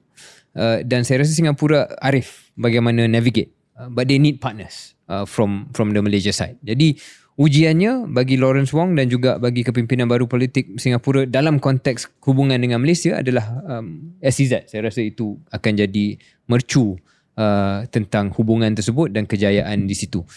Cuma KJ selalu menggunakan istilah sharp elbows, iaitu bagi mereka yang mungkin tak pernah dengar sebelum ni, maksud saya rasa KJ maksudkan adalah bagaimana Singapura dia agresif untuk memastikan kepentingan dia. Kadang-kadang dia tak nak win-win lah. Dia nak win. Macam Taylor Swift lah. Taylor Swift adalah contoh sharp elbows tersebut. Saya fikir apapun istilah yang kita gunakan, itulah sifat Singapura. Dan that is for me a grudging admiration, yang mereka ada kemampuan dan kesepaduan dalam gerakan mereka untuk pastikan mereka buat yang terbaik untuk negeri mereka, tempat mereka. Dan saya harap dalam apa-apa deal, because we said about deal making dan pragmatic deal making, Malaysia juga mempunyai kepakaran untuk pastikan kepentingan kita tidak kita pandang ataupun diketepikan lah. Dan perkara ini sama ada benda tu berkenaan dengan SEZ, sama ada benda berkenaan dengan HSR, perlu ada kemampuan dalam institusi Malaysia itu selain daripada Perdana Menteri, selain daripada kepimpinan politik, but the institutions. Because yang akan buat deal ni, of course yang akan nampak dalam paper, yang akan bercakap, yang akan sign adalah PM to PM maybe. Yeah. But the implementing and the details will be done by the civil service, will be done by maybe sovereign wealth funds. Dan kita harap kepimpinan kita dalam konteks itu yang bukan politician juga ready untuk pastikan when Singapore comes with their sharp elbows, kita juga ada kepentingan Malaysia yang kita protect. Good. So tahniah kepada Lawrence Wong, dan we wish for better days ahead. Yep. For Singapore, Malaysia and Singapore bilateral relations, kerana seperti mana yang saya sebut, if not the most, one of the most important neighbours bilateral relations that we have for Malaysia. Okay. Nak akhir dengan apa ya? Dengan perkongsian kedua-dua kita. Perkongsian mingguan. Ya. Cara nak mula? Boleh. Kita biasa ada read of the week, start of the week, and watch of the week. Mungkin boleh start dengan read of the week. Read of the week. Bacaan saya pada minggu ini, saya baru selesai baca buku yang berjudul Talking to My Daughter About the Economy. Greek former finance. Very good book. Yes. Very good. I mean, kalau anda tidak memahami langsung tentang ekonomi pun boleh faham. Betul. It's a great book. And sometimes I realise that's the best kind of books lah. Kalau you tak boleh explain hal-hal ekonomi ni dengan bahasa yang mudah, then you probably don't really understand. What's his name? Yanis Varoufakis. Varoufakis. Yes. Yeah. Dia sangat-sangat Good to say that name. Quite a few books from him yang semuanya agak menarik, and I'm going to reread some of his other books yang saya dah baca. Secara ringkasnya, buku ini Talking to My Daughter About the Economy, dia menulis seolah-olah dia bercakap dengan anak dia pada umur belasan tahun, dan menceritakan tentang kenapa ekonomi dunia mungkin tak seimbang, apakah sejarah duit, kewangan, apakah sejarah hutang, apakah peranan bank, dan apakah mungkin yang boleh dibuat oleh generasi seterusnya untuk mewujudkan satu sistem ekonomi dunia yang lebih saksama. And all the chapters are very engaging. My favourite chapter adalah berkenaan dengan konsep political money. Apa yang penulis ni, Yanis Varoufakis, cakap ialah mungkin bagi pejuang-pejuang Bitcoin yang mengharapkan bahawa Bitcoin ni menjadi penyelesaian kepada sistem kewangan yang sedia ada, di mana sistem kewangan sedia ada dikatakan tidak adil, dan kerajaan ataupun bank pusat boleh print duit sesuka hati. Kalau boleh rujuk episod kita bersama dengan Junaid dalam Kindred Stories, di mana pun mengkritik sistem kewangan dunia sekarang, sistem perbankan. Apa yang Yanis Varoufakis mengatakan, memang ada banyak masalah dengan the financial system and the monetary system, but pada pandangan dia, Bitcoin is not the answer. Because all money is political. Dan Bitcoin cuba mengatakan bahawa kita boleh keluarkan kuasa penciptaan kewangan ini di luar daripada sistem demokrasi dan politik untuk lebih adil. And he argues in very simple ways as to why. So saya saja nak highlight chapter tersebut. Saya rasa ramai yang mungkin tertarik dan nak ada pendirian tentang kripto dan tentang Bitcoin in the context, bukan as an asset, but in the context of solving the monetary issue globally. Jadi buku yang saya sangat-sangat recommend, Talking to My Daughter About the Economy. Great book. Saya bacaan mingguan saya datang daripada The Edge Malaysia bertarikh Mei 13. Kita biasa tak memilih daripada surat khabar tempatan, tapi saya tertarik sangat dengan satu artikel. Ada dua artikel sebenarnya dalam episod dalam edisi The Edge minggu ini. Yang pertamanya adalah satu artikel yang panjang, Chipping in to Move Up the E&E Value Chain, yang menceritakan bagaimana dari segi pembinaan dan juga penghasilan semiconductor, Malaysia sedang mengalami satu zaman yang agak gemilang dari segi minat pelabur-pelabur untuk melabur di Malaysia dan juga menghasilkan kilang-kilang di Malaysia. Tetapi penulis yang sama, Liu Jiateng, iaitu kalau tak silap saya timbalan pengarang Edge, dia telah pun menulis satu artikel susulan daripada artikel yang panjang itu yang lebih light hearted. Syaril pernah tak tengok filem John Wick? Pernah tengok sikit. Saya tak tengok. Tak tengok full. ya? So dalam filem John Wick ini, dia menceritakan kisah John Wick. John Wick ni seorang assassin, pembunuh upahan. Sebab tu saya tak tengok. I'm not I'm very, Syaril suka tengok apa? Ni kisah romantik. Nanti I'll tell you my watch of the week. Romantic comedy. No, not romantic comedy. Mungkin, Bukan rom-com. Rom-com. No, not rom-com. Cita-cita adult teen romance. Not at all. Ni fitnah Durjana sekali But lagi. anyway, saya lelaki sejati. Saya suka filem seperti John Wick. Dan saya dalam John Wick ni, Syaril, John Wick ni menceritakan tentang assassin lah. Dan assassin ni kalau dia dapat mark, dia kena bunuh orang tu lah. Tapi ada satu tempat di mana dia tak boleh bunuh orang lain. Dia tak boleh bunuh assassin lain. Dia tak boleh buat apa-apa. It's called the Continental Hotel. Kalau dia masuk hotel tu tak boleh bunuh orang. So masuk hotel Kuasa tu tak ada. itu neutral. Neutral ground. Okay.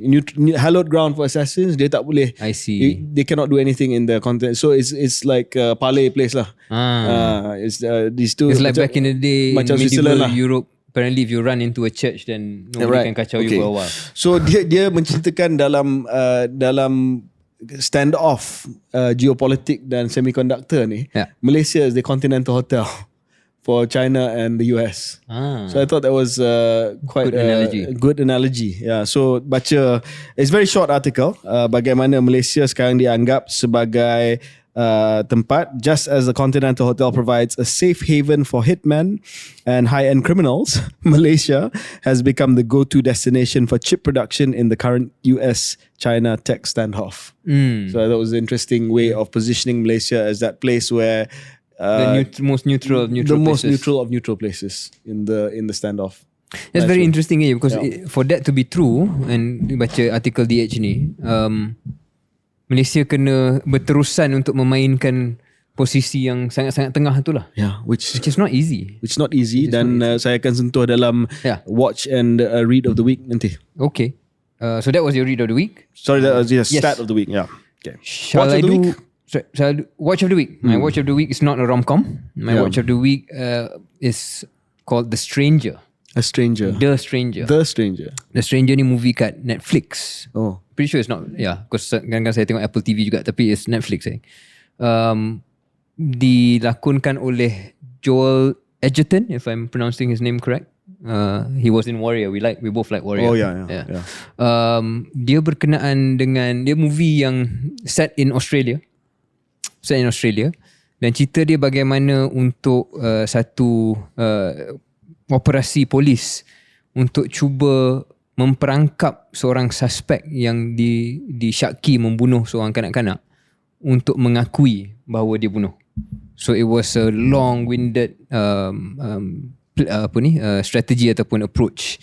Ini diinspirasikan oleh cerita kisah benar. Where this happened in I think maybe 10-15 years ago. Dia tak gunakan nama yang sama, but it's inspired by those events. And berbeza daripada John Wick mungkin, yang bunuh orang, tembak sana sini. Saya suka movie yang membuatkan kita berfikir. So it's a very slow burn movie. Slow burn. I'm that kind of guy, KJ. I'm slow burn. You know, I'm patient. Yeah. I don't rush into things. So that's why I really like. Sounds very boring. No.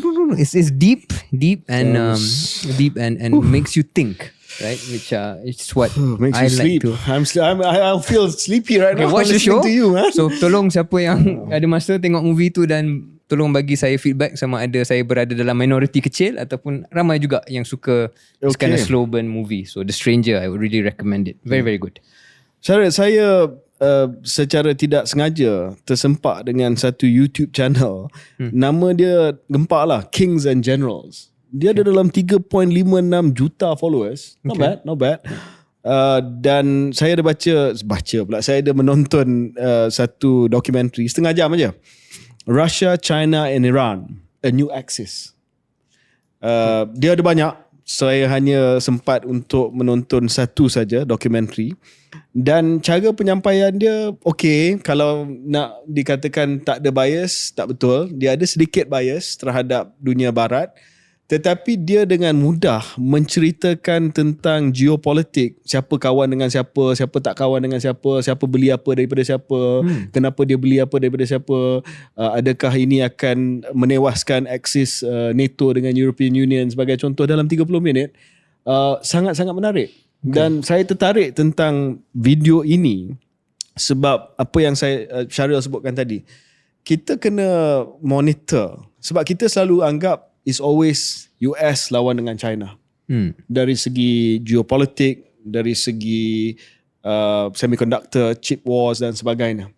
Tetapi sebenarnya sedang wujud beberapa paksi aksis yang berbeza-beza. Dan yang menarik sekali tentang dokumentari ni, Syaril, saya nak tanya Syaril, pendapat Syaril, adalah tesis yang mengatakan bahawa Russia, China dengan Iran, mereka tidak ada satu badan yang rasmi seperti Kesatuan Eropah ataupun NATO. Tetapi dalam banyak perkara sekarang ni, kepentingan mereka align. Dan Xi Jinping telah mengadakan perjumpaan yang kerap dengan Putin, yang kerap dengan kepimpinan Iran dan sebagainya. Malah ada beberapa framework dan forum yang dinamakan Shanghai dan sebagainya yang menjadi forum yang umum untuk kerjasama umum. Tetapi tak adalah sampai tahap NATO. Kalau serang salah satu daripada 3 negara ni, kami akan serang balik sama. Tesisnya adalah bahawa kesatuan ini datang daripada kesatuan kepentingan yang lebih mirip kepada usaha untuk mengambil alih Amerika Syarikat sebagai the sole superpower dan mewujudkan satu dunia multipolarity. Dan conclusion dia tak pasti sama ada paksi ini akan berjaya sebab mereka tidak ada kesatuan ideologi. NATO dan juga Barat ada kesatuan ideologi. Betul ke tidak mereka berpaksikan kepada kepercayaan terhadap demokrasi, terhadap kebebasan, terhadap hak asasi manusia. Dan walaupun kita boleh kritik komitmen negara-negara Barat terhadap prinsip-prinsip tersebut di negara mereka sendiri, tetapi ostensibly dari segi luaran itu yang menjadi asas ideologi kepada kesatuan NATO dan juga dunia yang kita kenali sebagai dunia Barat. Manakala emerging powers ni, yang kita ambil contoh Rusia, China dan Iran, boleh dikatakan sebagai antara negara-negara yang nak bersaing dengan Amerika Syarikat yang terbesar, mereka masih lagi tak ada kesatuan ideologi selain daripada state-centric societies yang mementingkan negara dan bukan hanya negara lebih daripada kebebasan individu. Adakah Syaril setuju dengan rumusan itu? Saya setuju, tapi saya rasa apa yang KJ cakap dalam 10 saat terakhir itulah kesatuannya. Saya rasa daripada hayat saya, ini kali pertama yang betul-betul ada krisis tentang demokrasi. Kalau membesar dulu, konsep demokrasi ni dilihat sebagai satu kebaikan yang kita semua patut aspire tu. Sekarang ni saya rasa ada banyak pertikaian. Sama ada demokrasi satu-satunya model untuk sesebuah negara maju. Dan ia banyak berkenaan dengan kejayaan China sebelum krisis ekonomi baru-baru ini, menunjukkan bahawa mereka boleh bertumbuh dengan cukup pesat menjadi pusat teknologi, menjadi tempat yang cosmopolitan tanpa memerlukan satu sistem liberal democracy. So that's the first time in my lifetime there's a real competition. Dan mungkin bukan nak kata mereka ni anti-democratic, tapi mereka adalah the opposition to the liberal democratic order.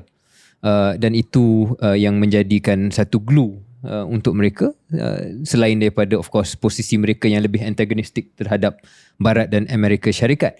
Mungkin tambahan saya adalah perkataan yang KJ sebut tadi, multipolar. I think that's my word of the year or word of the last 18 months. Konsep yang saya sangat-sangat percaya sedang berlaku. Dan pada penghujung hayat kita, saya rasa KJ, kita akan hidup dalam dunia, kita akan mewariskan kepada generasi anak-anak kita satu dunia yang sangat-sangat kompleks, yang tidak ada lagi satu paksi kuasa semata-mata mahupun dua. kerana ia akan mempunyai pelbagai kepentingan yang kadang-kadang selari, kadang-kadang tidak. Dan saya mengharapkan bahawa Asia Tenggara menjadi salah satu daripada paksi utama, mungkin one of the five, maybe if you can say one of the five centers of powers and influence. Tapi ia memerlukan negara-negara dalam ASEAN, Indonesia, Singapura, Malaysia sebagai negara-negara induk itu contohnya, untuk ada satu pendirian yang lebih formal berkenaan dengan isu-isu tertentu. So I think that's the world that's going to come in the next decades. Dan it's important to watch. Syaril, dalam nada yang sama tentang multipolarity ni, adakah Syaril rasa bahawa dari segi susunan kerja Perdana Menteri kita, PMX, dia sedang mencerminkan satu sikap keseimbangan yang terbaik untuk Malaysia? Kita semua setuju bahawa kita kena ada balance. Tapi adakah Syaril nampak dia terlalu ke satu pihak ke satu pihak ke? Saya ambil contoh ya, sebab ya walaupun kita nampak bahawa beliau sangat-sangat akrab dengan kepimpinan China, ya, ada lawatan ke China dan beberapa kenyataan yang kita melihat agak mirip kepada China dan sebagainya. Tapi pada masa yang sama dia juga anjal dan boleh membuat recalibration. Baru-baru ini pegawai daripada pemendaraan US datang, dan walaupun di Doha ada kenyataan yang tegas daripada PM kenaan dengan apa yang sedang berlaku di genocide Gaza, tetapi kita melihat bahawa beliau juga mengimbangi lawatan ke kawasan Timur Tengah, pergi ke Arab Saudi, pergi ke Qatar, pergi ke UAE, hubungannya akrab dengan Turki. Negara-negara itu semua kita tahulah dari segi pendirian mereka, terutamanya di negara-negara teluk itu memihak kepada siapa. Kurang sedikit hubungan Perdana Menteri dan juga penekanan terhadap Russia dan juga Iran. Mungkin kerana risau berkenaan dengan sanction, sebab dua negara itu adalah di bawah sanction sekatan ekonomi Amerika Syarikat. Tapi adakah Syaril rasa bahawa masih tidak rounded? So ini spekulasi kita lah, sebab at least daripada saya tidak ada pengetahuan mendalam. Tapi membuat spekulasi tersebut, pada saya apa yang PMX cuba beri isyarat ialah, walaupun dia bertegas dengan Amerika Syarikat dalam kenyataan-kenyataan, terutama dalam genocide Gaza ini, tetapi dengan tidak dilihat terlalu akrab dengan Rusia dan Iran, I think that's a signal he's sending to the US. Yeah. That basically, yeah, I'm going to be a bit harsh dengan what I say, because by the way, there is a genocide happening. And saya punya bahasa terhadap China pun mungkin agak mesra, dan mungkin US akan tengok apa hal ni. But please also take into account that I'm not being overly friendly dengan two of your biggest antagonists. Iran dengan Russia. Iran dengan Russia. Yeah. And please take note that I'm close to Saudi, which is your ally. I'm close to UAE, which is also a friendly party. So saya rasa dia menghantar isyarat itu. Itu spekulasi bacaan saya lah daripada jauh. Saya rasa itu bukan spekulasi Syaril, itu adalah bacaan yang saya uji Syaril tadi. Exactly apa yang saya pun berpendapat sebegitu. Bahawa performatif maksudnya Gaza genocide, kita kecam, kita mengutuk, tetapi dari segi substantif dia main peranan untuk balancekan benda ni. Yes. Yeah. Yeah. So kita akan monitor dari masa ke semasa. Saya tak pasti kalau ada high level lawatan menteri baru-baru ni ke Tehran ataupun ke Moskow. Not that I remember. Boleh kita check, kalau ada pendengar penonton KS yang boleh mengingatkan kita kalau ada menteri yang pernah pergi ke Moskow ataupun Tehran baru-baru ini. Dan kalau ada pun, our point still stands because it's not the PM. Yeah. Or I mean, even a senior minister would do, but I don't think so. I don't think so. Yeah. Okay. Start of the week last. Last one. Start of the week for me ialah 3. Ada 3 negara yang ranking airport dia lebih tinggi di Asia Tenggara berbanding Malaysia. Ini untuk ranking Skytrax 2024. Kalau Changi, Changi, Suvarnabhumi Suvarnabhumi nombor 58, dan Vietnam. Jakarta. Soekarno-Hatta? Soekarno-Hatta 28. Have you been to Jakarta lately? Have you been to the new terminal? No, It's nice. really. It's nice. The Lagi flow, best daripada KLIA. mengikut ranking dan mengikut pandangan saya lebih best Lebih best. daripada KLIA. Ha. Dia punya flow, kalau dululah mungkin 10 tahun dulu pergi Jakarta ni kena queue lama. Ya. Sangat-sangat lama dan dia tak berapa selesa. Sekarang ni it's a breeze. Breeze. So Jakarta nombor 28, Changi nombor 2 dalam dunia, Doha nombor 1, Changi nombor 2, Jakarta nombor 28, Bangkok 58, KLIA 71. Ini adalah ranking Skytrax dan mengambil data antara Ogos 2023 hingga Mac 2024 dan dia tanya pengembara, so travelers themselves daripada 100 negara. Dan dia bagilah ranking over 500 airports and we are number 71 and 4th in Southeast Asia. From what I saw on the list. Dan kebetulan benda ni mungkin topical. Mungkin kita boleh bincang dalam episod seterusnya sebab KJ baca di Edge ni. Saya baca juga di Edge punya news baru-baru ni. Mungkin ada perubahan pemilikan Malaysia Airports. Malaysia Airports. Mungkin dengan pemilikan baru untuk buat penambahbaikan. Saya rasa kita pun dah 2-3 kali, saya lah terutamanya agak vokal dalam KS cakap bahawa airport kita ni banyak penambahbaikan yang perlu. So let's see what happens with this. Katanya ada privatisation MAHP. Okay, stat saya mudah saja, 26%. 26% adalah kenaikan perdagangan bilateral antara, I'm obsessed about this topic this week, antara China dan Russia berbanding dengan tahun lepas. Sorry, berapa peratus? 26% Kenaikan. disebabkan tekanan daripada US dan sebagainya. And this is formal trade lah kot, belum kira This is formal trade. Tak kira black economy trade, black formal trade. economy. Maksudnya bila Barat menutup ruang kepada negara-negara daripada tempat lain, they will find a way to trade with each other. Dan seperti mana yang kita pernah komen, perdagangan antara negara-negara ini pun telah pun dibuat tanpa menggunakan mata wang US dollar. Yep. So message di sini adalah jangan kita pandang rendah kepada sistem ekonomi dan juga world order yang sedang cuba dihasilkan oleh non-Western actors. Okay. Okay? See you in a few days.